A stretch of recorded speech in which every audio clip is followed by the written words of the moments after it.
Le film commence. Enfin. Il démarre, il clignote, il hésite. Un peu comme un rendez-vous Tinder qu'on n'assume pas tout à fait.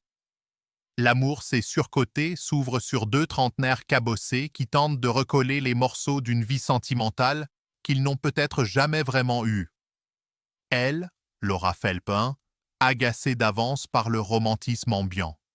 Lui, Hakim Gemili, allergique à l'engagement, mais accro à ses propres vannes. On comprend vite, ça ne finira pas bien. Et ça ne commence pas très fort non plus. Mourad Winter avait peut-être une idée, une envie de coup de poing doux, amer, entre introspection et punchline.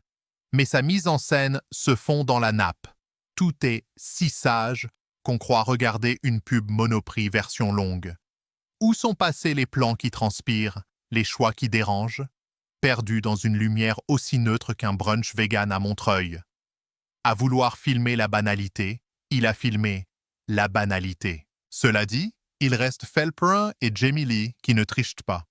Elle apporte ce mélange de tendresse acide et d'ironie fatiguée qui donne au film ses rares moments d'éclat.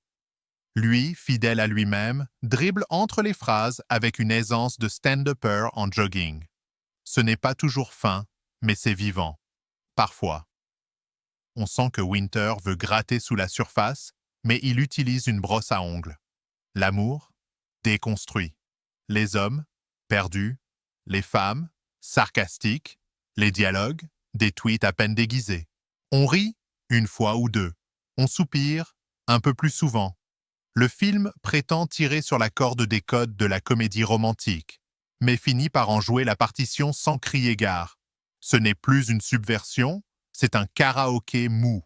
Et pourtant, derrière l'ironie, une sincérité. Comme un ado qui cache son journal intime sous un t-shirt Nirvana. Bref, l'amour, c'est surcoté, c'est une autofiction molle, une satire qui manque de dents, un cœur qui bat mais qui doute. Ce n'est pas raté. Ce n'est juste pas assez. L'amour est peut-être surcoté, mais l'effort, lui, ne l'est jamais. Si cet avis vous a plu, vous a décidé même, mettre un pouce, commentez et abonnez-vous à cette chaîne Cinéma sans phare qui présente en une courte vidéo concise, mais sans concession, sans palabres interminables de youtubeurs et sans spoiler, mes critiques, mes avis que je rédige et publie régulièrement sur Allociné et Sens Critique. Merci et bon film.